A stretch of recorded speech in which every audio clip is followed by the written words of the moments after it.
குளிக்கி வச்ச கோலா போல சாயங்கால வேலை அம்மா தெரிய மாட்டேங்குது முன்னாடி வந்தாருமா அப்படின்னு எந்த கட்சியை சார்ந்த அமைச்சர் சொன்னார்? எந்த கட்சியினுடைய நிகழ்வுகளை பாடம் படிங்க. வெக்கம் மானம் சூடு சுரணை ஏதாவது ஒன்று திமுக கட்சிக்கு இருந்தால் குளிக்கி வச்ச கொங்கா போலாம் அர்த்தம் சொல்லு. ராமோஜி அர்த்தம் சொல்லு. உங்க கட்சியில ஆபாசமாக நடனமாடிக்கொண்டு சினிமா பாட்டுக்கு கூத்தாடி கொண்டு அக்கா கனிமொழி அவர்கள் மேடையில பேசிக் கொண்டிருக்கின்ற பொழுது மது போதையிலே ஒரு நபர் பட்டாப்பட்டி டவுசரை போட்டுக் கொண்டு கம்பத்துல ஏறாரு. அக்கா கனிமொழி அவர்கள் பேசுறாங்க, எப்பா தம்பி மேல ஏறாதப்பா கீழே இறங்குப்பா அப்படின்னு கேட்கின்ற பொழுது பட்டாப்பட்டி டவுசர் போட்டு போதையில் ஏறி அந்த நபர் எந்த திராவிடத்தில் வருகிறார், எந்த சித்தாந்தத்தில் வர்றார் சொல்லுங்க பாப்போம். திராவிடமும் தெரியாது, ஒரு வெங்காயமும் தெரியாது. எங்களை பார்த்து என்ன கொள்கையை கேட்கிறீங்களா?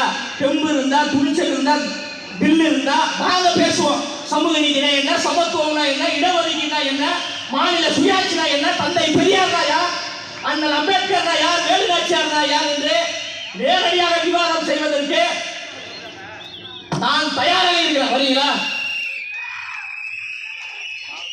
தமிழ்நாட்டு அரசியல் வரலாற்றிலேயே திமுக இப்பொழுதுதான் வலிமையான ஒரு தலைவரை எதிர்கொள்கிறது.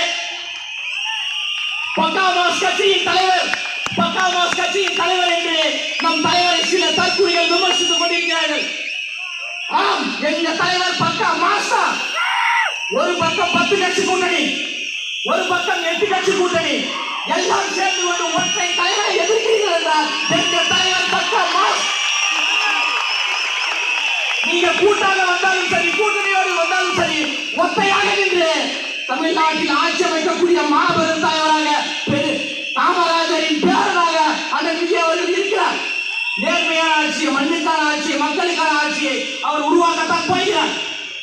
டிஎம்கே என்கின்ற 3 எழுத்தை டிவிகே என்கின்ற 3 எழுத்து வீழ்த்தோம். தமிழ்நாட்டு அரசியல் வரலாற்றில் மாபெரும் புரட்சியும் எழுச்சியும் அண்ணன் விஜய் அவர்கள் ஏற்படுத்த போறார்.